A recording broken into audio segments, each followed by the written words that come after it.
insert this pulley rod to the hole, then find the hole, screw it tightly.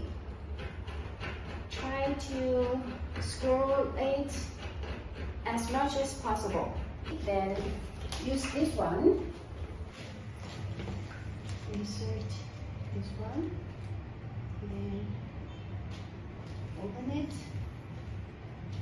and insert the strap.